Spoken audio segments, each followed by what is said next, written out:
Yeah, drop him like a toilet seat, Tommy. Hey, you guys. Hey, you guys. Hey, you guys. Hey, you guys.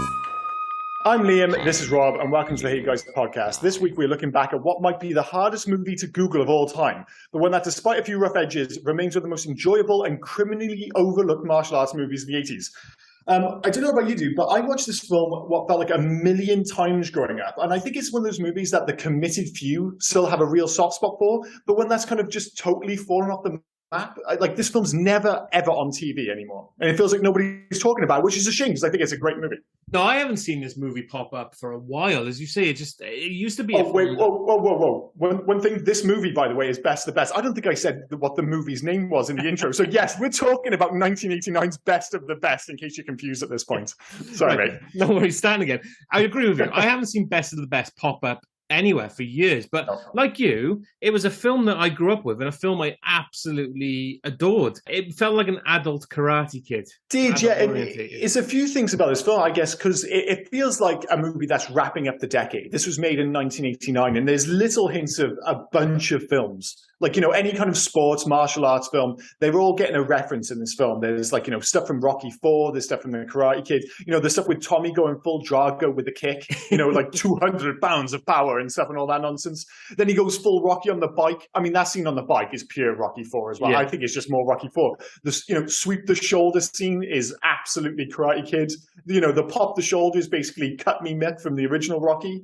I'm pretty sure he literally says no pain, no pain. At times, it's almost absurd, but that is the thing. This film is an incredibly 80s movie, but one I think the kind of last dregs, I don't think it's just by chance that it's the end of the decade, but it really was in line with, like, you know, going into the 90s when you think movies started winking at themselves, whereas this is just, no, this is the last kind of hurrah for the totally unself-aware sports movie, action movie, whatever you want to call this. And I guess that is an interesting thing as to whether you would consider this a sports movie or a martial arts movie, or both, I suppose. Well, I suppose it's both, isn't it? I mean, they're the underdogs, so it's a sports movie. So it's not always like that, because if you think of another film that was released the same year, or Bloodsport, which was released I'm talking about Kickboxer and Bloodsport here.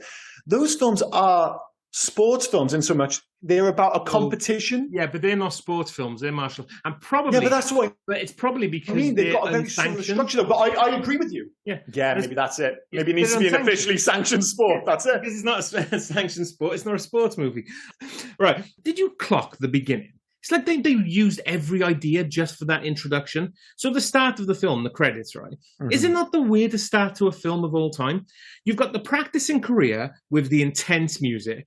Then straight away, it switches to rock and roll. You're in like Detroit or somewhere like that. I said the same thing. I was like, I don't think it is Detroit, but it feels like Detroit. It's cars in America in the 80s. You've got, once again, one of the best mullets I've ever seen, just walking around. Brilliant. Absolutely fantastic. And then in the blink of an eye, it switches again to a Lifetime movie of the week with that slow romantic music as he's teaching his kid how to ride a bike.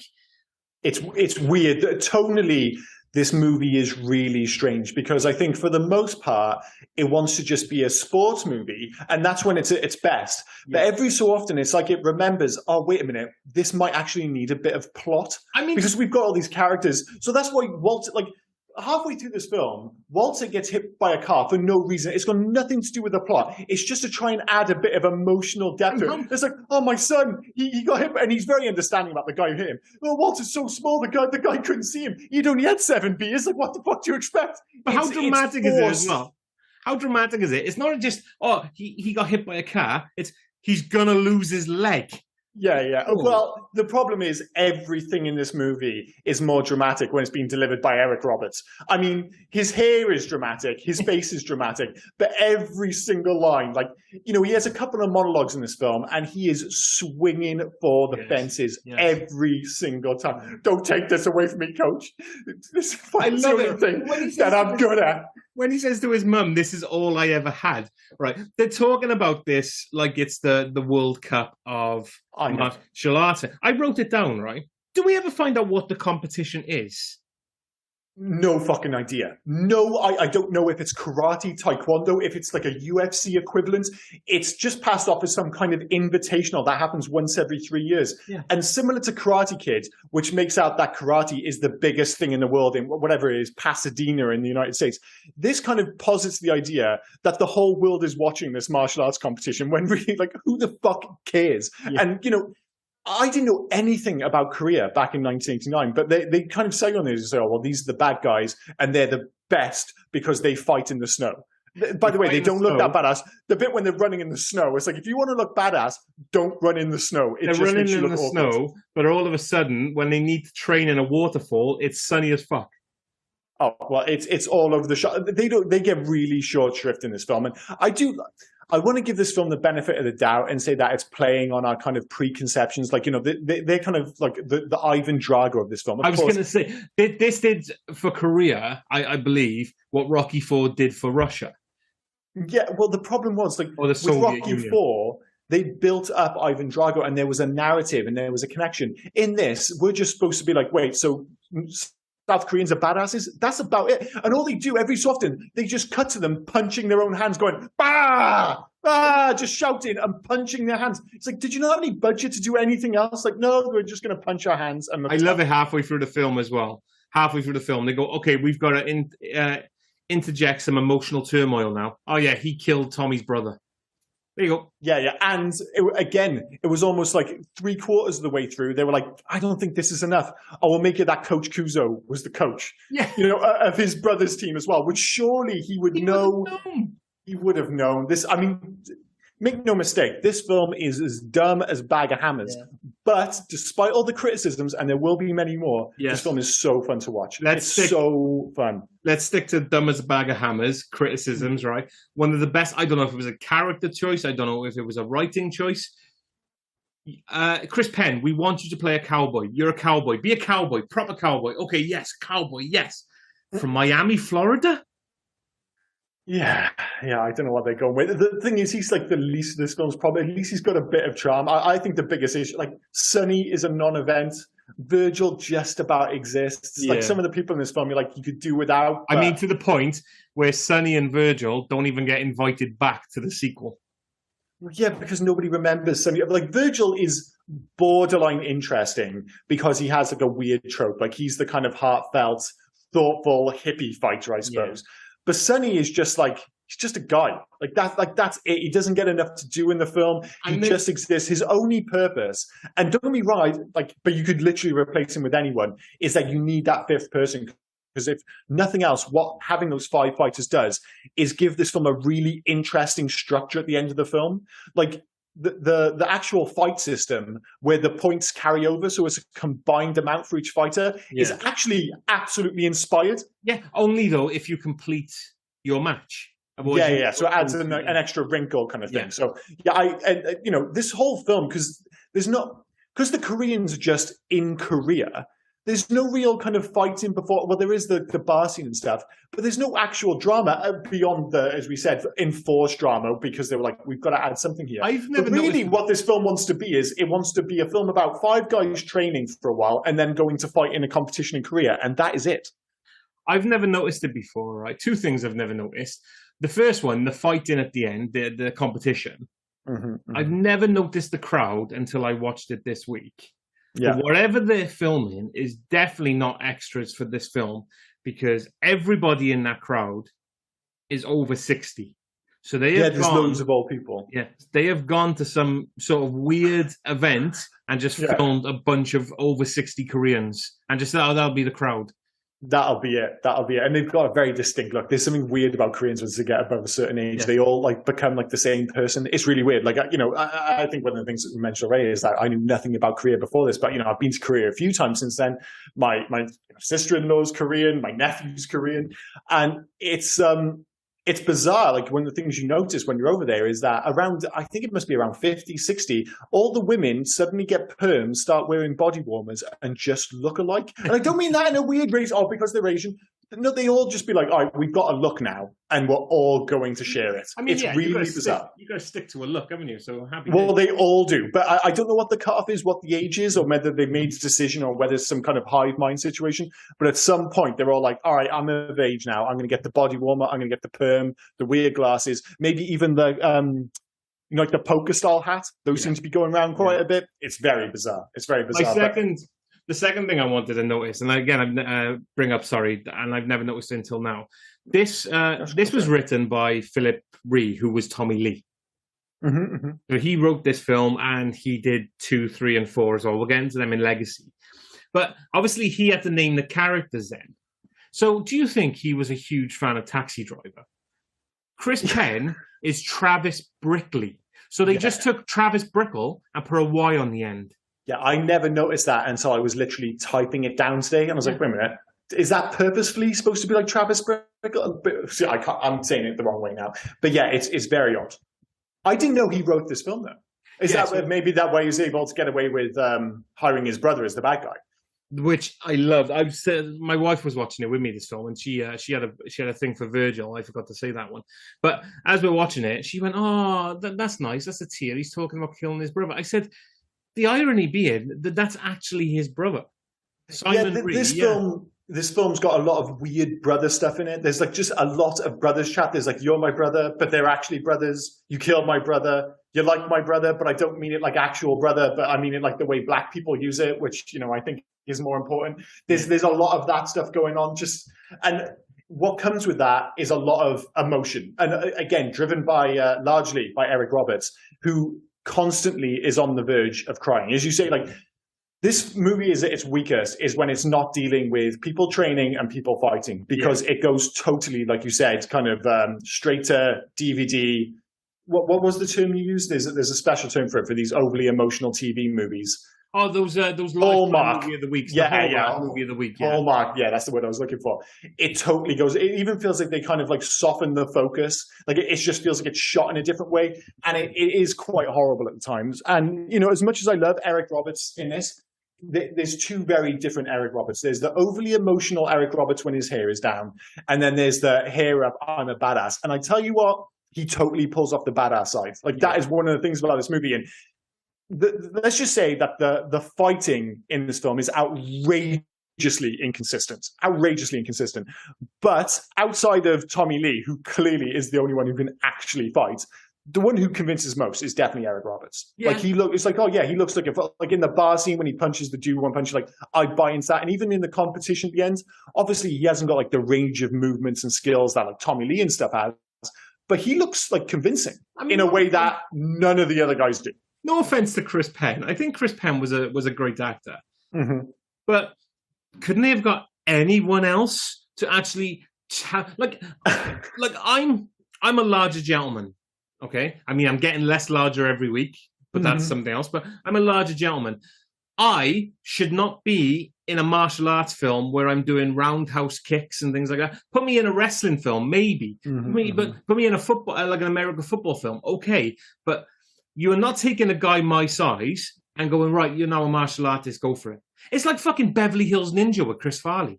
Yeah, it is a bit. The only thing I'll say in his defense is that you actually buy into him as being tough. Like that is the one thing he has in his favor. Like, yes, he doesn't look like he has the range of movement to kind of get away with the moves required for this.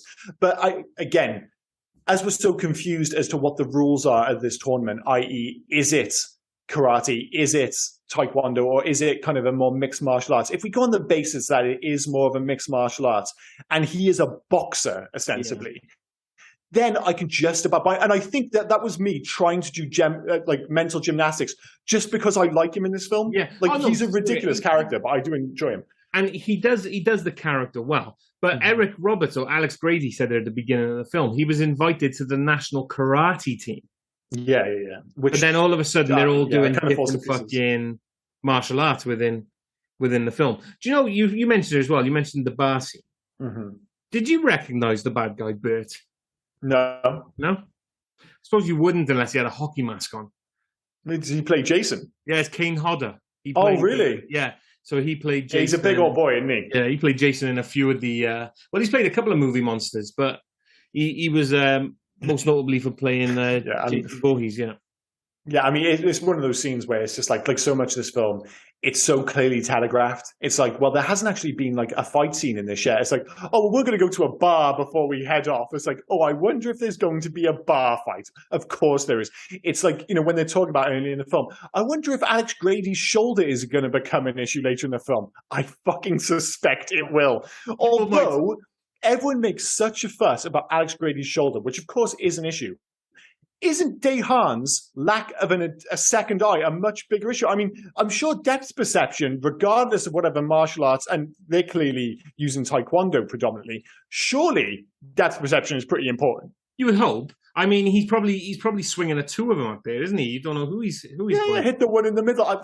The only thing I say is, like, was it required, or was it that, again, because they didn't have any narrative linking them to the Korean team, and most of them, they're just Korean people punching their hand, looking angry. They needed something for Dae-Han to be like, this is the bad guy. So we'll have him kill his brother. That's not enough. We've got to make him look more evil. Eye patch? Fucking eye patch. Right, absolutely. I literally wrote that down going, how do we make this guy more evil? Make him look like a pirate. That is the best that they could come up with. Oh my God. And I don't know, some of these guys, maybe it's just like living a tougher life, but like even Eric Roberts, who, don't get me wrong, is like a totally handsome dude, magnificent hair in this film, but he's 32 years old when he made this film. And again, it's always that comparison thing when I'm like, I'm 8 years older than he was when he made this film. I was like, if you told me Eric Roberts was 48 years old when he made this, I would have absolutely believed you. The only thing I will say in his defense is that he has aged like a fine wine. He's one of those guys, like, I think he looked like a 50-year-old when he was 25, but he still kind of looks like a 50-year-old. That's the problem, though, isn't it? I mean, we've always said about the jokes about how films get made in the 80s, cocaine. Mm-hmm. That's the problem. The reason why he looked like a 50-year-old in his 30s is because of cocaine. And the reason why he hasn't aged now is because he became sober. So he has just kept that age. So now he's matching the age. He's like cocaine age, whatever cocaine age is, like 52. So it's like, yeah, if cocaine age is 52, you say 52 forever, basically. Although this is maybe the one film. Sorry, I was going to say, it's insane. Even to this day, whenever I talk about Eric Roberts, because I watch a lot of straight-to-DVD films. You sure do, buddy. You sure fucking do. Maybe not so much these days, but I have in the past. And Eric Roberts always pops up in these kind of things. But it's mad. Whenever somebody like talks about a film and I say Eric Roberts is in it, and they go, oh, I'm not too sure who he is. And I go, oh, Julia Roberts' brother. Yeah. The fact that not a lot of people can make that connection. Well, he's had like a bit of a comeback, and it also because I think a lot of people held him in quite high regard. I remember bizarrely, Mickey Rourke always talked about him. Like, and this was before he had his like comeback. He's like, Eric Roberts is the most talented actor I've worked with. And I know he had a bit of a reputation for overacting, but he's got a screen presence. And obviously, he came back with the Dark Knight trilogy.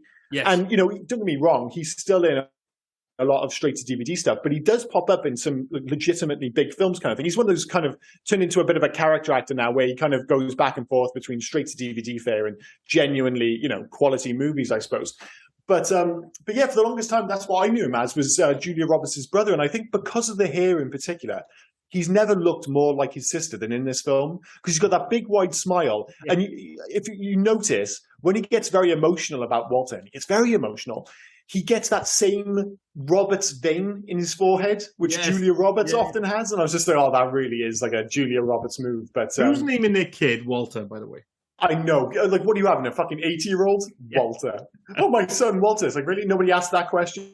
Nobody's going to ask that question because they're too emotional. I feel like maybe Travis should have stepped in. Like, he called your son Walter? God damn. And something.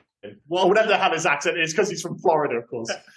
Walter, famous for playing Chucky. Oh, really? Yeah, so he was the good guy doll. So whenever you see the good guy doll running around trying to stab people in child's play. That's weird because he's so, and again, maybe it's the way they shot it and like the hallmark nature of those scenes, but he's so saccharine in this film kind of thing. Like he's like an annoyingly sweet little kid, isn't he? All the scenes between him and his dad are just horrendous to watch. Is materialistic as fuck. You're going to be gone for how long? I can't come with you. Do you get a medal? Can I have it? Okay, go, give me my medal. It's the 80s. Everybody was like, that. I remember it was like happening in Rambo 3, or was it? Yeah, Rambo 3. Like the kid, as soon as like, he just wanted everything. Can I have your life? Can I have it? Can I have your headband? It's like, that's all. Like, want. All. It was okay to be a bratty little cunt, essentially, in the 80s. You think of like Princess Bride.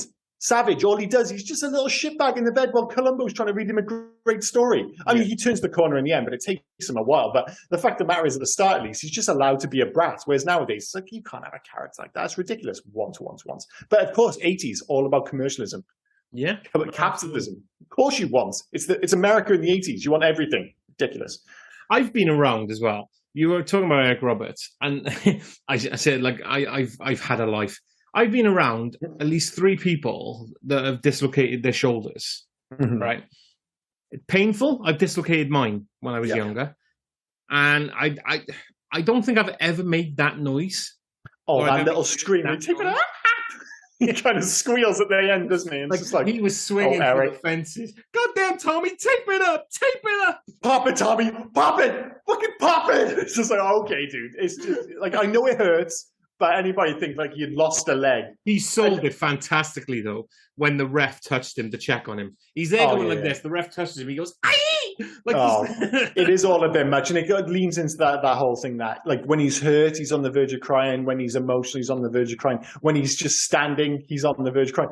Somehow he pulls it off. I mean, the last scene, I think the last 20 minutes of this film, he's in tears or on the verge of tears the entire time. But the whole time, I'm like, I find it absolutely impossible to take my eyes off. It's ridiculous. Absolutely ridiculous. But that's the thing. I mean, you mentioned earlier about like the nature of this tournament. It's really weird because, as you say, it's not a martial arts movie because it's a sanctioned tournament. Yes. But it's a sanctioned tournament where everyone talks about, like, people die in it all the time. It's like the Isle of Man. Is it Le Mans? Not Le Mans. Manx TT Superbike on Isle of Man, where it's just one of those accepted things where people go there and die all the time. It's like, this is the martial arts equivalent, where it's like, people die in this all the time. It's like, do they? I guess so. Like, the ref doesn't give a monkeys. Like, he's like, if you can get back up on your feet, there's no element of stopping the fight like there is in boxing. It's like Dayhan looks like he's about to die, but the ref's just like, well, he's back up on his feet, so everything's fine. But it does lead to, like, one of my favorite moments in the film is like when he's standing there, and obviously they've already kind of posited the idea that, oh, if Tommy kicks him, he's going to kill him. And again, Eric Roberts just rolls in and steals the show. Tommy, no. Coach, he's going to kill him. You say, no. He steals the show. Yeah, James Earl Jones just there, just one more, no. Tommy, no. It's just like, it's also emotional on Eric Roberts' side. And then on James Earl Jones' side, he's so monosyllabic at that, especially at that point in the film, because he gives some great speeches earlier in the film. But it's like he's zoned out. Yeah. Towards the end, because that bit he's just no, and then when the guys come over to the corner, he's like, oh yeah, fight harder, don't give up. It feels like kind of like Punch Out or something like on the NES. It's ridiculous. Like the writing team just took the day off, and it's like, just say what you want. Speaking of the writing team, surely you can give a better speech than that. But speaking of the writing team as well, right? I love it when they're introducing the commentator. He's introducing the Koreans. And he's going like Daehan Park, Saijin Kwon, Han Cho, Young Kim. And every time he mentions one, he goes, Olympic gold. And then World Championships. World Championships at what? And how many events are in the Olympics? Because there's 5 of these guys.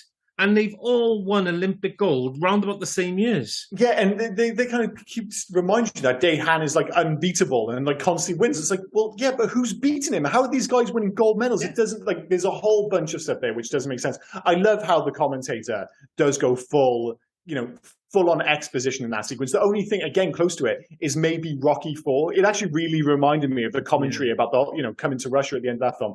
But he's like, they don't even bother. He just looks into the camera. He's not having a conversation with another dude there. He's having a conversation with you. He is telling you the rules. He's telling you the narrative. It's such an uncomfortable seat as well, because he's staring at the camera. But I'm pretty sure as he's staring at the camera, the competition is going on to his left.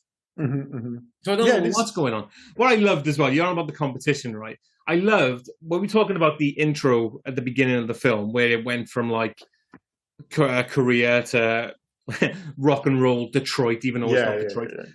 They did that just to introduce his friend, who you don't know his name. Nobody knows his name, but apparently he's Walter's godfather. Okay, yeah. They did it just to introduce Walter's godfather, so you could see him again in the random bar scene at the end. Like, people are going to bars to watch the karate world championships of an event nobody knows ridiculous. About. Yeah, that's what I mean. Like, it really does sell you on this idea. It's like, oh, this is the biggest sporting event in the world. It's like, dude, nobody in America is going to a bar to watch Americans do karate in Korea. Like, nobody at all. But then, like you said, they do the whole once every 3 years thing. Like, they try and say, like, it's almost like the Olympics. It's that big a deal, but it's really not. It does feel borderline illegal. There really aren't very many rules at all. To be fair, it sounds like we're shitting on this film, but I still loved it. It does, no, but I do love it. As I said, like, it's like the one thing I'd say it's genuinely missing, because of course, if you take like Rocky IV, as obviously we've mentioned it a bunch of times, you can tear Rocky IV to pieces. It's so easy to tear to pieces. I mean, obviously you tore Karate Kid to pieces incorrectly, but fair enough. But this one, it's still fun. Like, the training sequences are fun. The characters, other than Sonny, are fun. And the fight scene at the end is amazing. Like, it really is. Like you said, it's totally unique with the scoring system. The only thing that's arguably missing from this film is a genuine belter of a training montage. There's some okay songs in this, but the one thing that I think would maybe kind of push it over the edge is a legitimate banger, and I'm just not sure that's there. But the one thing it does have is that totally unique competition at the end where you can get, like, the lane guys, like, you know, Sonny gets beat. Virgil, considering, so I'd be ashamed to get that medal at the end of the film because he had his ass whipped. I think he lost, what was it, 11-2? Yeah. He got battered, Virgil. As well. Even at the end, when they did all the medal thing, you got the guy going, oh, I'm your brother, blah, blah, blah, which I think is a bit insensitive. I'm your brother because I killed your brother. Yeah. I think that's a bit insensitive. But then the second one then is like Alexander Grady, I know all about you. The way he said, I always remember the way he says it, Alexis Grady. It just sounds fun. I don't know why. And then you get to the other three and you're like, oh yeah, you three throwaways, we don't need to talk about you. Let's just... Well, again, like, the other ones have these epic fights. Obviously, it makes sense for Daehan and, like, obviously his brother and Tommy Lee. They've got all this kind of, like, history and stuff, and they've had this fight, and he's basically spared his life, essentially. Yeah. And then you had that great fight between Alex Grady and I can't remember the name of the guy he fought. But then the other three, you're like, all right, Travis had an okay-ish fight. I think they drew, fair enough. The other two, you would be fuming. Absolutely. You'd be looking down at Daehan and be like, oh, fuck, do we have to give our medals? Like, I battered that guy. I don't want to give him my medal. You've got loads of medals. I'm like the fifth guy in the team. I don't have that many medals. I don't care what the guy on the TV says. I haven't won a competition in years. And then I've got to give it to this guy? I could have fucked this guy up. With two of your eye patches on. And you mean I've got to give him my fucking medal? Oh, it's absolute robbery. Absolutely. But beyond that, I mean, like I said, the way it builds up, where the team are behind and stuff, it just builds a completely unique narrative. And obviously, you know, based on fame, you get more and more scenes. Like, it really only starts with Travis. He has, like, you know, a really cool fight. But I know the stuff with his shoulder is vaguely silly. But the fight between Alex Grady is amazing. It's a great fight. Yeah. And then all ends up to, eventually they're like, oh, guys, we have to get in some, like, Asian dudes who actually know Kung Fu. Because when you see those two fighting, the two brothers, so it's Philip Ree and Simon Ree as Daehan and Tommy Lee, they're so much better than everyone else. It's almost beyond belief. Like, you know, obviously the other Korean guys, they might actually be great at martial arts, but they've got to tone it down because of the guys they're fighting. Whereas these two obviously know their shit. And it feels like it's from a different film. Like, the level of martial arts that they're using, like the kicks, the spins, and everything. Like, oh no, this is real martial arts now. Because the other the one thing. Oh, sorry. So I was going to say the other ones, you're getting a bit of dancing, maybe a front kick, maybe just a little bit of pushing. But all of a sudden, you're just getting fucking, like, jumping through the air and bicycle kicks. Oh yeah, it's unbelievable. And the one thing, again, that unique structure to the last fight allows, and you never get this in, like, a movie, because basically you've got all the guys fighting, but what you're really building up to is the fight between Tommy Lee and Daehan. Yeah. And other than, like, maybe the first round when they get some punches in, Tommy Lee then kicks the shit out of him for like a round and a half, like batters him almost to death. And you don't get that. Usually you have to have like the big build up and like the final knockdown, like a big moment. But because he has to make up points, it allows him to kick the shit out of him for like 2 rounds. Yeah. And you just never get that in a movie where the big bad guy basically gets his ass whooped for like the whole fight. Like, just never happens. You usually get the fight, and then you get the halftime or the end of period, whatever they would call it in here. And then it's like the motivational speech from the coach, things like that. But like you say, you don't get that. You literally just get a man who is basically fucking prison whipping this guy. Yeah. And it does have again that unique emotional send off, and as I said, like the payoff at the end of this film. Yes, it's a bit cheesy. I mean, some of the stuff before it in particular. Again, every time Tommy gets on his bike, go to the toilet and have a wee because it's not worth watching because it's just totally saturating. Like the bit when he pulls up and he's watching those two kids and they're having ice cream and the ice cream falls on the floor and then the kind of camera crash zooms on his face as it plays like really cheesy music. It's fucking horrible. That pissed me off for one reason alone. Because you're an older brother, so I don't know if your younger brother dropped the ice cream, would you give him yours?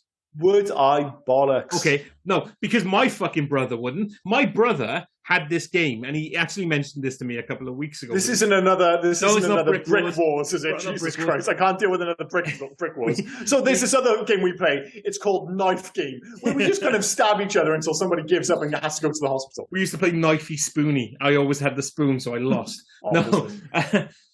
We'd be given ice lollies from the ice cream van or from the freezer, whatever. Andrew being the older one, I'd be savouring my ice lolly. Andrew would pretty much cane his. He'd be down to 2 bites, and he would convince me that if we swapped, I would win. So the game he had made up. I mean, that's on you, buddy. That's on you. I mean, he made it up, but he's taking advantage of your stupidity, dare I say, on that one. So absolutely. You got no one to blame but yourself. Brick Wars, I had a bit of sympathy, but this one, I'm like, it's kind of on you, dude. I know. I mean, the fact that I was 30 and I still fell for it. Do you know what I mean? Yeah, that's not great. That's not great. But that's almost as stupid as some of the stuff in this film. None more so than towards the end when they're about to fly off and they're kind of giving you, basically trying to sell you on the premise that Tommy might not show up for this tournament. Yes. They're all going to leave without, and of course, just before that, there's the whole, you can't fight Alex because, you went to see your kid. I know. So they do it twice.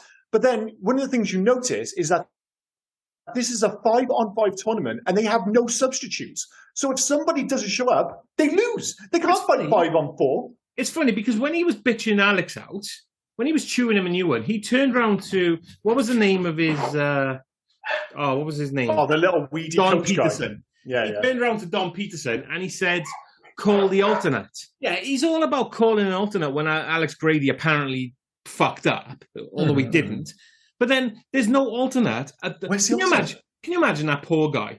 Right, all right, Tommy Lee's driven off on his bike. Let's call the alternate. Tommy Lee shows up and they go, oh, Steve, you're done, mate. Off you go, on your bike. Well, the thing is, one, it doesn't make any sense because surely if you had an alternate, he'd be training with the team. They've just basically looked at the script and go, wait a minute, this doesn't make any sense. And they've tried to plug the gap. But it's also a missed opportunity because you're looking at a film which is trying to find drama somewhere. And if you have the team and there's maybe 1 or 2 alternates, maybe we just do one. We do Dave the alternate. That'll be fine. And then right before the competition, one of the top 2 fighters gets an injury and Dave has to step in last minute as a replacement. Of course, he has doubts about his own ability and stuff like that and has to be convinced. It adds a bit of genuine drama while also fundamentally making sense as far as competition is concerned. Because, again, they do it twice. What are they going to do? Wander in with 3 people? The 2 best ones. No Alex and no Tommy equals no fucking points. What are you going to do? Rely on Virgil and Sonny? Yeah, fuck.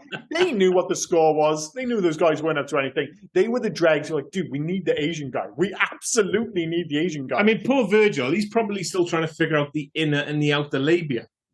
Yeah, that's a weird fucking line, isn't it? That inner outer. That's really bizarre. I'd never noticed that before. And Beth and I both stopped and went, did he say what I think he said? It's yeah. Does it make any sense? I don't think so, but it's mental, right? Yes, He's there, dressed in his full cowboy gear, shadow punch in the mirror, talking about how he wants to give people his Miami love muscle, which still, cowboy from Miami is weird to me.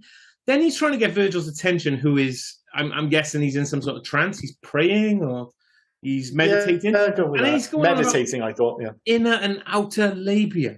What the fuck's that about? What is that about? It all speaks to the fact that they simply put, do not make movies like this anymore, which is a crying shame because I was having a think about it. And I was like, all right, say you were going to remake this film. Say you're going to do this film in 2022. Who would you cast? All of a sudden, I got totally caught up in this whole, who would be the obvious person? So if you're going to have, all the same characters, but just cast today. Yeah. So I'm going to throw a few out, but, if you have any suggestions or you think someone Paul should let me know. So I've gone for Tommy Lee. I was like, okay, you need an actual martial artist, but one with star power. And I've gone for a little bit left field, and largely to keep my wife happy, I've gone with K-pop star from, well, the noughties, basically. Rain. I'm not sure if you're aware of Rain, the pop star. He was in Ninja Assassin. I knew you'd know Ninja Assassin, but he's actually really good in Ninja Assassin, and he looks great when topless and oiled up. And I was like, all right, so he's going to be your star-powered Asian lead. In Alex Grady, I think you need like a prestige actor who can actually fight. I was thinking Jake Gyllenhaal, but I'm not convinced. Like, he can fight, but I'm not sure about the martial arts side. So I thought Ryan Gosling might be a decent shout. Yeah. Looks, he's got those kind of matinee good looks, but he looks like he might be able to fight. Travis Brickley, Chris Penn's character. So you need a genuinely tough guy, but also a decent actor. And I've totally settled on Miles Teller, especially after Top Gun, because I think Miles Teller is a fantastic actor. And he was one of the things you probably don't notice when you watch the film, he was fucking shredded in Top Gun. Did you mean to do that as well? The fact that Miles Teller played Chris Penn's character in the remake of Footloose. I did not mean that at all. That is a very happy accident, I can assure you. But yeah, that was so weird. That only came up a few days ago. I think there was a post for Film 4 about the Footloose was showing. Yeah. And I was like, I had no idea Miles Teller was in that. And I've had money on Miles Teller for years. Like, seeing him way back in the day, I was like, I think it was like a teen movie of all things. And he stood out like a sore thumb. I was like, this guy's got something. And of course, he's gone on to do one of my favorite movies, Whiplash. And even stuff like Fantastic Four, which obviously was a flop. I think he's still good in it. I don't think the actors are the problem in that film. But yeah, I'd have Miles Teller in the Travis Brickley role. Sonny role, I mean, God, what do you need? Just somebody vaguely foreign. So I was like, well, who's vaguely foreign, but much better than him? So I'm going to go with Oscar Isaac. I know he's Guatemalan rather than Italian, but again, I can buy the idea of Oscar Isaac being a total fighter, despite the fact that he's probably a bit old, maybe. But we're going to let that slide. Who are the other ones? So Virgil. So again, you need like a tough hippie, thinking man's tough guy. I've gone for Adrian Brody based off our recent discussions in Predators. Yeah. I was like, he kind of has that look, but also believable as a tough guy. Coach Kuzo, I was like, there's only one answer for this, Denzel Washington. Instead of like the big voice, it's okay. Just a lot of that going on. You need a prestige actor in that role with a great voice. And also I was just like another cool black guy, basically. So I've gone with Denzel. Catherine Wade, Sally Kirkland's character, I've gone with Cameron Diaz, who I feel is probably the right age, has a history of martial arts from Charlie's Angels, equally hot. I was like, because, I mean, Sally Kirkland, my God, smoking hot, right? Yeah, absolutely. Yes, yeah. Oh, yeah. Yes. I became Churchill then. Oh, yes. I tell you one thing this film does do a pretty good job of hiding is her absolutely ginormous breasts. Yes. Just ginormous. It's just one of those things. Again, not saying in a weird way, just saying in a factual way. Some people argue I didn't need to bring it up, but here we are anyway. Who would you have as Tom Peterson? He's the one person I didn't write down, so this is all on you, dude. Okay, so I would replace a couple. Okay, wait, I'll go one last one then. I'll go on. If we're going to go with my list first. Yeah. So Daehan, you've got to have a Daehan. Another one to keep Bethan happy. Again, he's quite old, but Lee Byung-hun would look great in an eye patch. Like, he's done martial arts, the good, the bad, and the weird. He proved he'd be a good bad guy. He was in Red. What's that? He was in Red 2 as well, wasn't he? Was that? Yeah, Red 2, where he was in G.I. Joe, I think, one of those movies. Like, that dude is outrageously handsome. Like, he is, like, objectively a beautiful man, and he would look fantastic in an eye patch. So, again, he might be too old, but I don't think anyone's going to care because he's that good looking. So you had his name spot on. He was the guy I was thinking of for Daehan as well. Oh, really? Awesome. Yeah. As soon as you said his name, if he's the guy from Red 2, that's who I was thinking of. Yeah, Lee Byung-hun. He's been in a bunch of fantastic Korean movies as well. I would replace Tommy Lee with Daniel Wu. I don't know if you know Daniel Wu. Daniel Wu was in a TV show called Into the Badlands, which is fucking fantastic. If you ever get a chance. It is really good. It's only like 30 episodes, so you should give it a go. Only because I have been pitching to nobody, just anyone who'll listen, to give Scott Adkins a chance.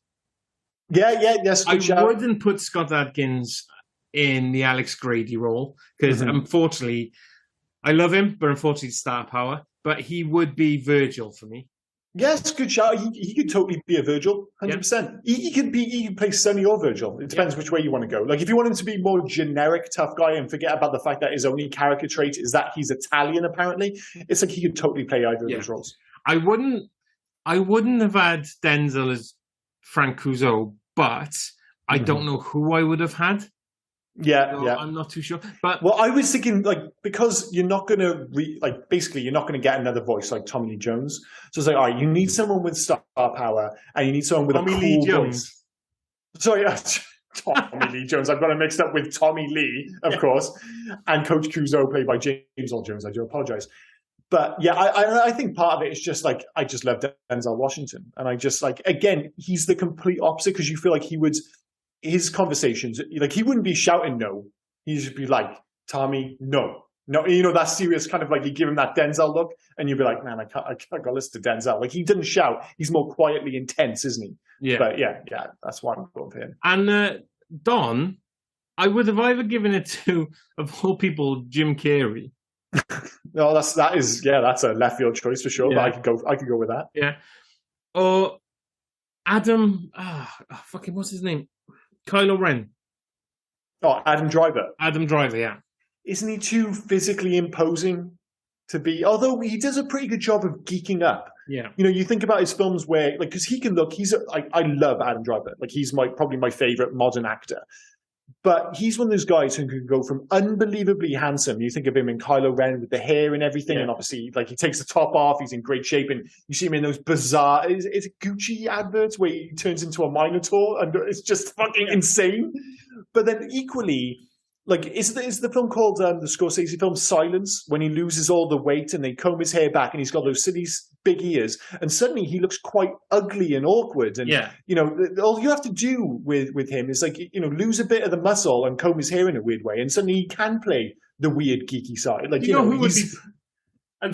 who would be perfect for it? Unfortunately, he's too old. Not even an actor, a character. Mm-hmm. Don Peterson. It would be Leo Getz, wouldn't it? It would be Leo Getz, yeah. Okay. Okay. Yeah, that'd be a great shout. Yeah. But Dobby, I mean, sorry, that just reminded me of one of the things that, like, because for the most part, yeah, it's very 80s, but, it's about competition, so you don't get too many obvious things that age this film until they have that moment between Sonny and Don when they're in the bedroom, and he's like, oh, I've got all the fights on tape, and he's got, like, this library of 1,000 tapes, which would now just be on your phone. Like, it would always be on your phone. But aren't they in... And then Sonny, he's got, like, what, 22 classical tapes in, like, an old box. Oh, it's ridiculous. But aren't they in... He's treating it like it's his house. He's got his computer there. He's got his, like, desk going on. But aren't they in a training ground? Yeah, Does he live there? Well, that's the thing. A lot of these places that they're training, it seems to be an obsession with soccer pitches, I guess. Americans would call it. We'd call it football pitches, obviously. But the Koreans, it's at a soccer pitch. When they're training, it's at a soccer pitch. I don't know what this thing was. Sometimes I'm like, is it just the same soccer pitch, just like filmed in a slightly different hue to suggest that this is Korea? Because I know a lot of the stuff which was supposed to be Korea, isn't actually Korea. There are a few wide shots, where bizarrely, it's actually places in Seoul that I've been to, quite famous locations. But a lot of the stuff is just them in America. But of course, oh no, it's fine, it's Korea. I love the tryouts, right? They have the tryouts. Mm-hmm. You get your 5, this is your team, this is great. They all go into their locker room. You get Eric Roberts, once again, selling it about it's been a long damn time or something like that. Like, that emotion from him just didn't seem right, because all the other guys just like, okay, what's going on? Frank Kuzo comes in and goes, right, welcome to the tryout. Thanks for bringing your hold all of gym gear to the tryout. I now own you for 3 months, so this is where you're staying. Like, do they not get to go home and start in a week? Yeah, there's no suggestion now. It's like, oh, you're mine now. You're mine, and this is it. This is over. It's all very odd. I mean, again, some of that stuff that sits in the background, they just don't give it any time. It's like, I think right at the end, there's a suggestion that Kuzo is going to be fired, but it's never really made clear why. Like, all the guys are in the gym, and that dude who looks like he works for the papers from, like, the 1950s, Jennings, storms into the room and having a big argument as if, like, Kuzo's about to get fired. And you're like, wait, why is he about to get fired? It makes no sense. Jennings is pointless as well. It's totally pointless. I loved it when he's reading out the team and he goes, oh yeah, the team for your USA karate that everybody loves is from your sponsors. It's really, his character is totally not, like, basically take him out and get him with get that sixth fighter in that the film genuinely needs. Get that replacement in, that alternative. Jesus Christ, ridiculous. But yeah, it is weird because obviously we're getting to the end of like our conversation about this film now, and it feels like all we've done is shit on it. But as I'm sure you'll find out when we score this film at the end, it's actually very likable, despite its myriad of faults. I think I was being very kind when I said it's got a couple of rough edges. It's got a few more than that. There are a lot of problems with this film, but it's got like an almost intangible charm to it. A lot of that comes from the cast. And obviously the fight scenes, which when they come are enjoyable. But yeah, a bizarre film. Hard one to judge, hard one to score. It is going to be a hard one to score. And I think they all carry the film well. I don't feel like their camaraderie developed. I appreciate Tommy Lee and Alex Grady. But that was there. Basically, it all hung on Travis. Like, that was what they kept coming back to from a narrative perspective. Everyone else in the team just got on straight away. But they're like, well, Travis isn't a hothead. So basically, him being more caring and understanding of his team by the end, that was what represented all of the bonding for the whole team. Isn't a hothead. Travis is a straight-out racist. Yeah, he does. I mean, fair play. That is a funny line. It's like, are you yellow? Obviously, that is actually a really good line. But yeah, a lot of this stuff, it's just like, would nobody be like, dude, come on, man, you're getting a bit heavy on the racism. But again, 1989, there's a lot of just rolling of eyes and being like, well, Travis, you know how he's like, racist as fuck. And they just let it slide. It's just one of those things, but that's the 80s for you. I mean, you got to appreciate growing up in Miami, Florida, herding all that cattle. Of course. Well, he's had a confusing upbringing, to say the least. A very confusing upbringing. A cowboy from Miami, Florida. Well, we can add that to the loves and hates. I'm not sure if it'll come up. But do you want to go for your three loves for this film? Yeah, my three loves. James Earl Jones. You don't get much from him. He is a random character. But it's fucking James Earl Jones, dude. Yeah, totally get it. Absolutely love him in this. The end fight between Philip and Simon Rhee. I think those two must have practiced that at like family barbecues and things like that. Especially when it comes off all the other fights. I mean, we mentioned a few times the fact that the fighting is very inconsistent in this film. Never more so than when you go from basically any fight to their fight, which is so much better than every other fight. Maybe not like, on an emotional level it also works, but from a purely technical level, it's leagues ahead. Yeah.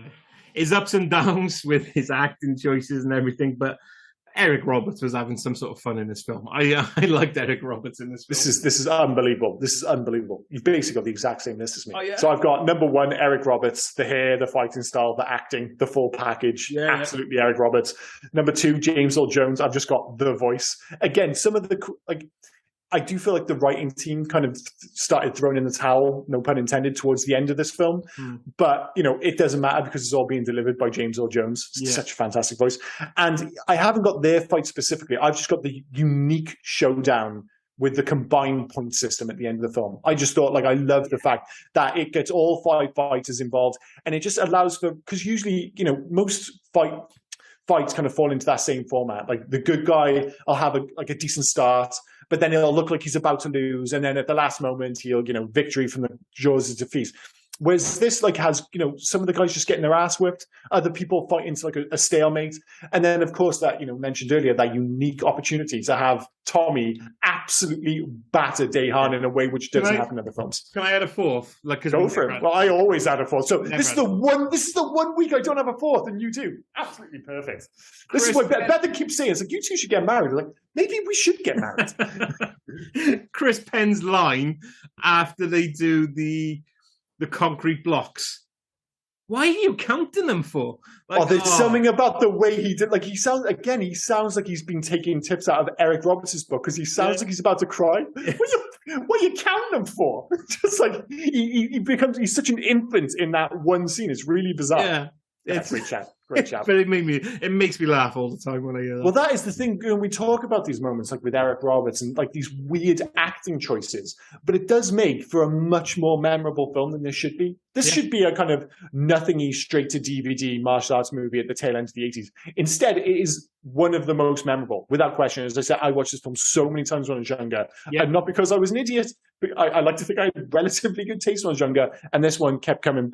We rented this from the video store so many times. Ridiculous. Yes, no, absolutely. Same with us. We watched it loads. How about hates? Hates, I've got to go with. I didn't see the point in him. Don Peterson. It's a good shout. It's a good shout. He is pointless.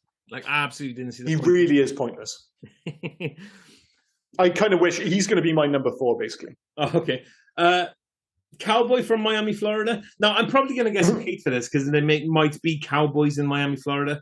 But that dude, Chris Penn, is selling Texas all day long, isn't he? He is. He's like, I'm sure there are elements of kind of, like you say, cowboys at different parts of America and stuff.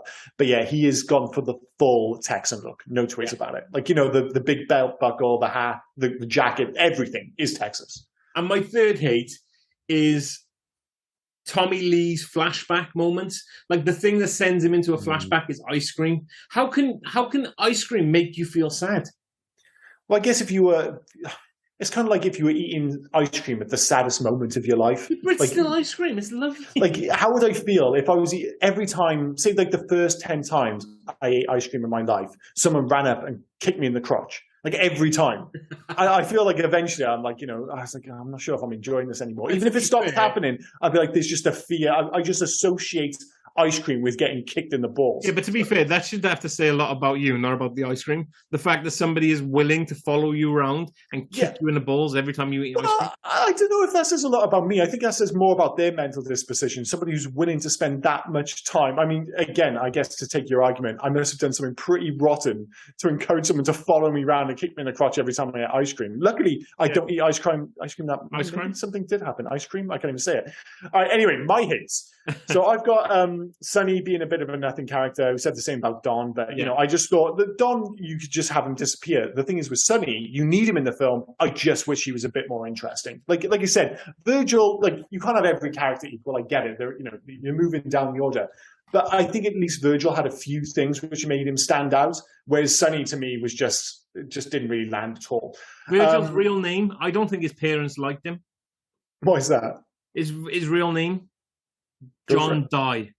Yeah, it's not great, is it? Although we in work today, there was a woman on one of the emails, and we noticed her second name was Meaty Yard. And I was like, oh, that's not good, is it? There's so many connotations which kind of come with a name like Meaty Yard. Yeah, it's horrendous. What are the other ones? Missing a genuinely great montage, as I said earlier. I think that would potentially push it over the edge. Yeah. And some of the forced narrative, like the really emotional hallmark kind of moments in this film, Walter being hit by a car, all that nonsense. It's like, just give me another 30 minutes of training, of music, and of Korean people punching their own hands. I'd much prefer that, because that's when the movie's at its best. So, Backs next. This is on you, dude. Yeah. MMA legend Chuck Liddell names Best of the Best his favorite martial arts movie. Why not? I bet you he can't tell you what competition it fighting. Nobody knows, and that is the point. It doesn't matter, I guess. But yeah, I think what competition, fuck knows. Even if Chuck Liddell doesn't know, nobody knows. The character of Walter Grady is named after the father of Eric Roberts, Walter Grady Roberts. Oh, really? That's got to be a bit confusing for him. Yeah, I guess so. Yeah, that's a bit weird. The only film in the Best of the Best series to be given a PG-13. All the sequels will be rated R, and you will find out why. Yeah, well, they're very, very different movies from what I hear. Yeah. Simon Rhee, who played Daehan, was the first to use what is called the Superman punch.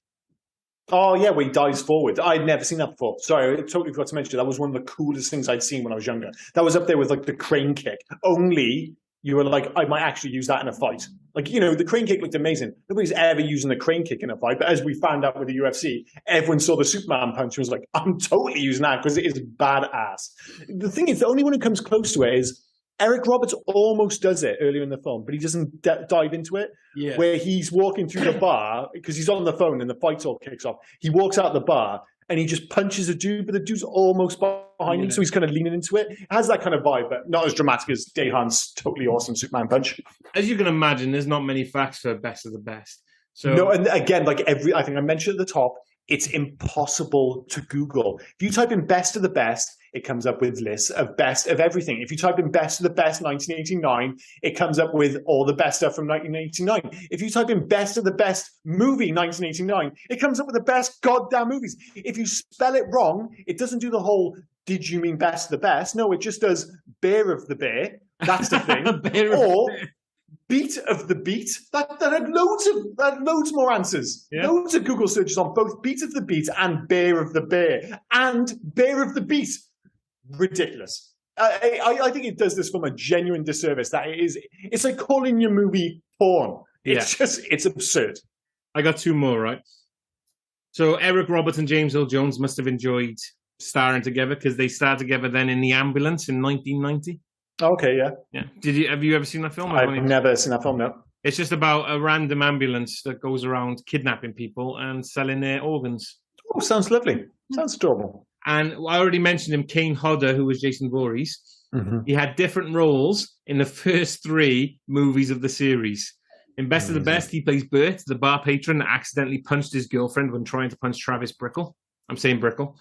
In Best of the Best 2, he is one of the security men at the Coliseum.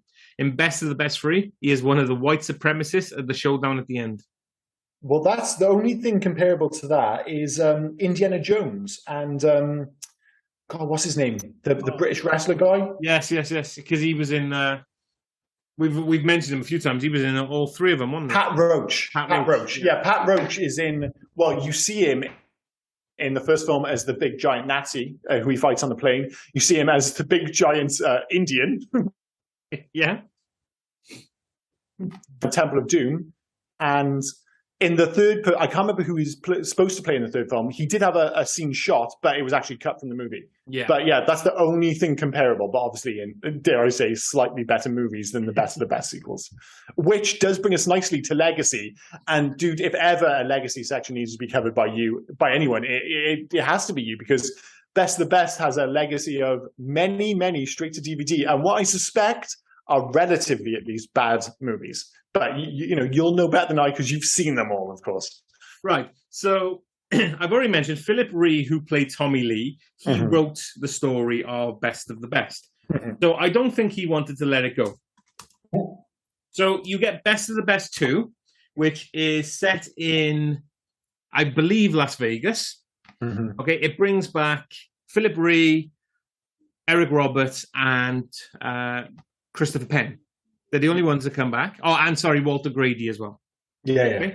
So basically, they are now teaching a karate class, but there's also an underground fighting arena called the Coliseum. That's the thing I remember, seeing the trailer and it being like an underground fighting thing. Yeah, the Ralph Moyler, he's been in loads of films. I know the guy, the big guy. He is Brackus. He is the leader of. What a great name! Yeah. He is the owner of the Coliseum. The only way to beat him is to kill him, and then you become the owner of the Coliseum, right? Fantastic. Meg Foster, Evil Lynn, plays Eric Roberts' girlfriend. Okay, so basically the story of this is actually sounds pretty decent. Chris Penn gets killed in the Coliseum. Eric Roberts and Philip Ree go on the run. They are then trained by Philip Ree's cousin, who is Sonny Landham, Billy. Okay, yeah. Because fucking hell, this sounds awesome all of a sudden. Because Philip Ree, Tommy Lee, his family are Native American. Of course they are. Of course. Yeah. See, all of a sudden now, I am literally typing in Best of the Best 2 to see what reviews it got. Because I'm like, well, this actually sounds pretty cool. So they're bringing it back, right? Best of the Beast. God damn it, I'm making all the same mistakes again. Sorry. So they bring it, and that's it then. And obviously it ends with, as you would imagine it ending, Tommy Lee beats Brackus, lights go up, everyone's happy, blah, blah, blah. They bring back Dehan.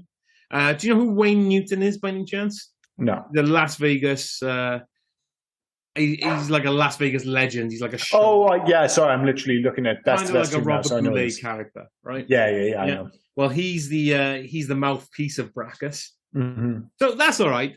That was from the same director. Yeah, it actually. Well, yeah. Robert Radler, who hasn't actually directed. I mean, he's directed a lot, but not a lot that I'm aware of. Should we say? Not many big hits, but looking at this, other than the fact that I'm a little disappointed that Eric Roberts decided to cut his hair, it's just not the same without the flowing locks. It's like all of that sounds pretty cool. Yeah, that's not too bad. Yeah, that sounds all right. Then we get into Best of the Best 3, No Turning Back. Oh, that's a straight to DVD title, isn't it? Yeah. Once again, quite literally no turning back. We're doing another movie. There's no turning back, dude. We're doing this. Tommy Lee decides what he's going to go visit his sister, who is living in like random outskirts of America. She is married to the local sheriff, who is Shooter McGavin. And fair play. There's some names in these films, right? So it turns out, but randomly, in this small town, this small town is actually the home of a neo-Nazi group. Of course it is. Of course it is. See, now all of a sudden this is starting to sound a little bit more straight to DVD. Led by Private Drake from Aliens, Mark Ralston. Oh my goodness! Well, yeah, I mean they're ticking a lot of the boxes though with like the people they're bringing in. Again, slightly less famous than the number two, that's for sure, and the premise that much more ridiculous, undoubtedly. But so Philip Rhee or Tommy Lee teams up with Sheriff Jack Bannon, Christopher McDonald, and his new love interest Gina Gershon. I mean, the thing is now, these are undoubtedly just turning into action movies. We made that argument earlier, and, you made a very clear, very distinct definition as to why this is a martial arts film. Based on what you said, that was clearly abandoned as far as the second film. And they're like, these are just action movies now. So, martial arts action movies. Yeah. So I think the fourth one, I remember seeing Tommy Lee had a gun on the cover. And I was like, Jesus Christ, what the fuck's happened here? Best of the Best 2 was unsanctioned, so it became a martial arts. Exactly, unsanctioned, so serious business. And then you get Best of the Best 4 Without Warning. Yeah, is this the one with the gun on the cover? Yeah. Tommy Lee is now, he learns how to use the gun in Best of the Best 3. Okay, so, fair enough. Well, that's when things are going off the rail, of course. Yeah. Tommy Lee is now back in some sort of big city, and he is going up against the Russian mafia, led by Tobin Bell, who is Jigsaw. Bloody hell. Yeah, I know. Okay, he teams up with a detective, Ernie Hudson. I mean, fair play. Some fucking belters. There's some great names in these films. And it's just them then going up against the Russian mafia. If I remember rightly, because there's like a computer disk that has all of their misgivings on, should we say, all their bad dealings. So now the problem is, I'm saying all these through jovial smiles and things like that, right? But they're bad. I have all of them on DVD. Literally. Yeah, he does. I can see them. Holding up the cases, I have them all on DVD. And all the cases, look, I mean, the fact that one was a double feature as well is amazing. Yes. So Best of the Best 3 and Best of the Best 4 are double feature. And not many people might remember this, but the double feature DVD is a double-sided DVD. So which is great. The one film is on one, take it out, flip it over, put the other one on. But it doesn't actually clearly identify which film is on which side. Yeah, which is a bit about, it's ridiculous. It's like people forget when DVDs first came out and they used to have that weird, they used to have a cardboard cover and it was like a plastic edge. Longer films, you had to flip them halfway through. So, excuse me, I think it was like Goodfellas was one. If you're watching Goodfellas, halfway through, you had to flip the disc over to watch the rest. I mean, that seems so quaint now, doesn't it? It's absolutely ridiculous. But the legacy... The absurdity of those films almost ensures that you could never do a legacy sequel because Tommy Lee has just been through too much. Now there's too much baggage involved in Tommy Lee now. They are doing a legacy sequel. Oh, get fucked. Do they really? I'm not even lying. That was my next line. Yeah.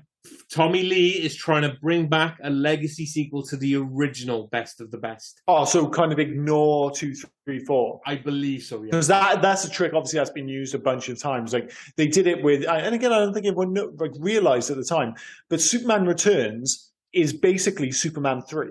Yeah. Like Brandon Roth is playing the same Superman as Christopher Reeve, but it posits that after Superman 2, he leaves Earth to go and find survivors from Krypton. So they just kind of sweep Superman 3, some would argue unfair, and Superman 4, completely understandable, under the rug. But you do get, you get it in a lot of these movies now where we're just going to ignore the worst sequels. I mean, they did it in Terminator recently, didn't they? With Dark Fate. Yes. They just ignored a bunch of the sequels. We're not going to deal with Terminator 3 and whatever those, Genesis, all that crap. Oh, Jesus Christ, Genesis is very upsetting. So we need to do that with Die Hard, just ignore basically all of them. But yeah, I don't know, man. I mean, we mentioned at the top, who our kind of perfect casting for this film is. I suspect it's not going to get that caliber of quality. It's going to be, isn't it? It's going to be, he is now the coach. Korea again have invited you to this random martial arts competition. Is that going to be enough now? No, because the problem is that doesn't work immediately. Because everyone knows Korea now. I've been to Korea. People like Korean culture, Korean movies are super popular. K-pop music, mega popular. Everyone knows Korea, and everyone knows it. Like, there's nothing threatening about South Korea. So you're kind of like, do you have to go to North Korea? Like an unsanctioned, dare I say, fighting competition in North Korea against their best fighters? Like, that might work. But it does mean it's unsanctioned, which immediately means it's an action movie rather than a martial arts movie. So that is a problem. So that is now we have coined that phrase. That is how we are determining whether it's a sports movie or that's why. I tell you, there's a big question mark on this one. Is Rocky V then a sports movie or an action movie? Because there are boxing matches in it, but he has an unsanctioned fight against Tommy Gunn as like the centerpiece of that movie. Yeah. So I'd still say, or do we just say that movie's a piece of shit and don't think too much about it? Well, yeah, it ended at Rocky IV, didn't it? Let's be fair. It really did. Rocky VI. Well, they don't even bother. It's not called Rocky VI. It's called Rocky Balboa. It was like trying to make people forget Rocky V. So that legacy sequel of Best of the Best as well, right? I was really disappointed with all the sequels, not because of what was on them, because of the names. They really need to call the legacy sequel Best of the Best of the Best. Oh yeah, that'd be great. That'd be best of the best of the best again. They kind of did something similar. The closest thing to it was those terrible like straight to DVD sequels they did from what was the cheerleading film? Bring It On. Bring It On. Because it was like bring it on again, bring it on some more, bring it on loads. It's like, just keep adding nonsense to the end of the original title. So I'm all for best of the best of the best, the legacy film. So as long as it brings back Eric Roberts as well, I feel like it's essential that Alex Grady, unless of course he got killed off in one of the sequels I'm not aware of, but I guess they were ignoring those. That's the problem, right? Because Philip Ree won't give in. Like, he hasn't done much other than... He'll never back down. He'll never back down. He hasn't done much at all. To the point where they even started the film, I believe, a TV series. But then it went nowhere. Didn't work out. I would prefer at this point to see a remake, but a legacy sequel, maybe where they fight in North Korea, I'm all for it. But hey, it's been fun to return to it. Yeah. In terms of score and soundtrack, I mean, the score is bonkers, as you say, like that whole Hallmark thing. Some of it literally it was so cheesy that it reminded me of the music from The Princess Bride. Like, that's what it reminded me of. Like, it was that cheesy. The score, the soundtrack, there are a couple of belters in there. Something So Strong is a great track by Jim Capaldi. Best of the Best, I Love a Name, which is named after the film by, I think it's Ike Stubblefield. And I wanted to say, as you said that, I appreciated this. This is what I love about 80s and 90s films. You get the title of the film in your film. Yeah. That's brilliant. And they actually say, they do say best of the best in this film, which is always very much appreciated. But despite the fact that I have had Something So Strong stuck in my head for the last few days, I mentioned earlier the fact that the one thing that really is missing from this film is that belter of a song. You think of like Karate Kid and obviously the Rockies and even Kickboxer, which was released the same year. Like Never Surrender by Stan Bush is a fucking belter. Yeah. And I think that's maybe one of the reasons why because, you would consider this like a B-tier sports film. Like, it doesn't belong quite, and I know you have issues with Karate Kid, but in the public consciousness, certainly, it doesn't belong in quite the same category as your Rockies, your Karate Kids, etc. But in the B tier, I think it falls just below the likes of Kickboxer because it doesn't have like that belcher of a song. And in fairness, it also doesn't have even my wife, she was like, I thought Jean-Claude Van Damme was in it. She said two things about this film when we were watching it. One was, I thought Jean-Claude Van Damme was in this. I think you're thinking Kickboxer. And the other one was like, I didn't know this film was so gay. It's like, and I was watching it, and of course, Eric Roberts is crying again. It is a little bit. I know that's not very 2022. Yeah, I'm throwing my wife under the bus here. I do apologize. Yeah, it's all about your wife. Oh, yeah, bless her. She's not going to be able to walk in the streets now without being attacked. I know, it's ridiculous. Absolutely ridiculous. Not many people listen to this podcast. I was reading the credits, right? Not the song titles, and it'll teach me for reading them really quickly. Because there's a song called Someday I'm Gonna Ride in a Cadillac. Yeah, I noticed that one. That's a great title. I read it really quickly, and then I had to do a double take because I was like, they can't have a song saying Someday I'm Gonna Ride a Catholic. No, that would be a weird one. And it really doesn't have much to do with the film. Someday I'm going to ride a Catholic. It's a weird one. Was something cut from the film? Ridiculous. Yeah. In terms of video games, unbelievably, there was no video game. Again, I can't 100% guarantee that because it's very hard to Google best of the best video game. It's just fucking impossible. Yeah. But in terms of doing one today, I would actually go with Slow Clap's Sifu. But in that, it's kind of like a roguelike action game. Like the action is absolutely amazing. But each time you die, you get older. But in this instead, each time you die, the game gets harder. But instead of getting older, you get to fight as a different member of the team. So you start as like, Virgil, then you become Sonny. But then, of course, as you're onto your last life, you're Tommy, and not only you, Tommy, like he's much better at fighting than the other guys. So the game gets harder. You're onto your last life, but you're also at your most powerful at that point. So I've not really added much narrative, but I think that speaks to the fact that I think the narrative in this film is largely bollocks, and I just want it to be an action game. The only thing is, like, how can I, incorporate training into this game? Like that's the only thing I've struggled with, because I think that is an important part of the movie, and something that's missed in a lot of like video game adaptations. Like if they try and do a Rocky video game, for instance, it's just a boxing game. It's like, dude, like so much of this film is the training. Yeah. It's like something we always miss, and it's something I've not kind of managed to kind of incorporate successfully there. So I'm going to Sifu, and I'm still thinking about how I'm going to incorporate the training sequences, but I think it's essential.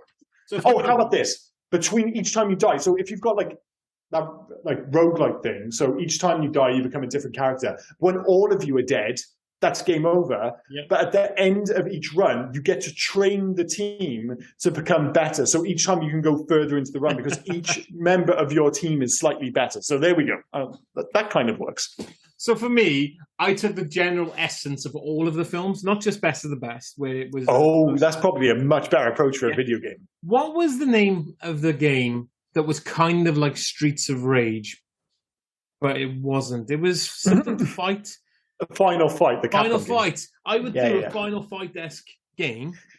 I love the fact that you could have just said Streets of Rage. It's basically the same thing. No. The final one. I like it to be the final one. I liked the 3D remake they did on one of the PlayStations, the Final Fight one they did on that. I thought that was really good. They were rough. Well, I'd say the best one is the new Streets of Rage. Streets of Rage 4, which they released for the... That's really good. All right, really so good. I would do Streets of Rage 4 then. There we go.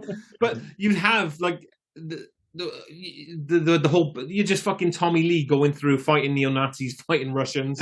Every level could be really, like, you really go through words and you're just fucking Tommy smashing people up. How about that? Literally. We've learned from this podcast, I'm not as eloquent as you in regards to speaking words. Eloquent, loquacious, that's fine. Speaking as doing the words. Yeah. I actually really like your idea because I'm thinking now like a 90s style arcade cabinet. You think like the classic 90s Konami games like Turtles in Time, and they did like ones for like was it X-Men and stuff like that.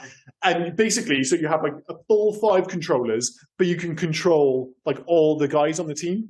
But of course, somebody has to go Sonny and Virgil and stuff like that. It's like, you got there last. It's like, no, I've got to go Donatello. I know some people like Donatello. It's like going as fucking Lisa on The Simpsons. Yeah, that's a perfect example. It's like, oh, Jesus Christ, I'm Maggie? What the fuck? Yeah, Sonny is this game's Maggie for sure. So that's what I would do. It's great shout. I like it. Just fucking Tommy, just smashing people up. Absolutely perfect. So should we? Very, very eloquent indeed. We'll have to score it now.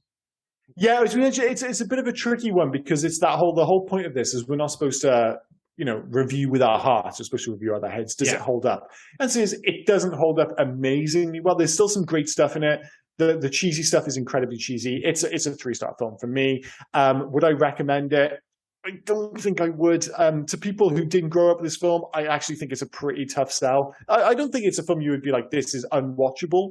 But I wouldn't go out of my way to encourage people like who hadn't seen it back in the 80s and 90s to go back and like watch it for the first time.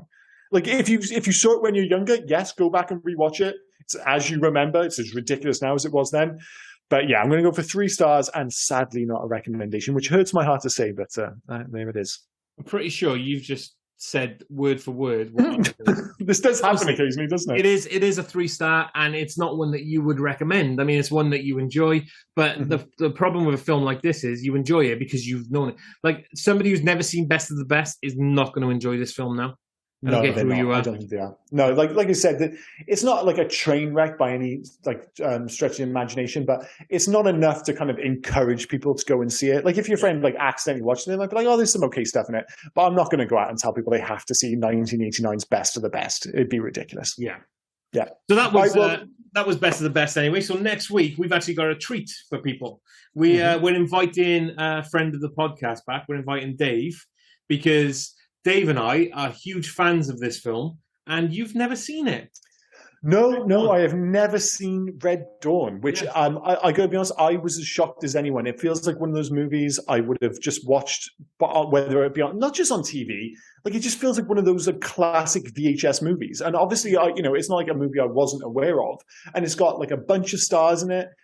And it's a great 80s premise. And I'm like, almost when you mentioned it, I was like, how have I managed to not watch Red Dawn? I was super shocked at that. When you turned around to me and said, I've never seen Red Dawn, I was like, whoa, really? Like, I can appreciate Buckaroo Banzai. I can appreciate Wraith. But Red Dawn is a fucking Patrick Swayze film, for Christ's sake. Yeah, I know, and it's kind of synonymous with the 80s. Like you said, those films are like great examples. Like even for like a film fan, those can totally go into the radar, especially when you're younger and you watch what's of it. Like the fact of the matter is, as far as I know, Buckaroo Banzai and the Wraith were just never in the video. So I think the Wraith might have been, but he used to have a really dodgy European cover, so it wasn't even clear that Charlie Sheen was in it. But like the Red Dawn, I was totally aware of Red Dawn. It was totally in the video shop, and I totally knew it had a bunch of stars, including Patrick Swayze. So as to why I never watched this before, I have no idea. But I am very much looking forward to this one. So we are. I mean, I've been speaking with Dave off and on about this, and we're really intrigued to see. To hear your thoughts on this, but also to revisit it, because we haven't revisited I haven't revisited for a while. I'm not sure about Dave. The last time I actually thought about Red Dawn was the remake back in 2012. So we're coming up to about 10 years since I've actually watched that'll be an interesting one, because that didn't go down well at all. But again, big cast in that one as well. It wasn't Thor in that. Chris Hemsworth. Chris Hemsworth was in that, yeah. Yeah. Well, we won't go too deep in the weeds. We'll save that for next week. But yes, this has been 1989's Best of the Best. Next week, 1984's Red Dawn, is it? 84's Red Dawn, yeah. Oh, nailed it. Yeah. So yeah, thanks as always for listening, and join us next week. Cheers, guys. Bye-bye. Cheers, guys. We'll see you soon. Bye now. So where can people actually find us? Oh, well, people can actually find us on Instagram, Twitter, and Facebook at HeyYouGuys80s. You can also drop us an email at HeyYouGuys80s@gmail.com. We like to read them out on the show, so please feel free to send them in. Any recommendations, just get in touch with us. We do like that. And we'd like to thank, as always, Darry Fletcher at Darry Doodles for the fantastic artwork that we're now producing. Cheers, Darry. And a big thank you to Alexander Ortolan for the awesome intro music. He has no media presence as far as I can tell. He's very mysterious, but makes great music. So thank you very much. And we'll see you next week. Thanks for listening. Bye. Where the fuck is my... Oh, there it is. Every time, dude. Every time, dude. Hey, you guys!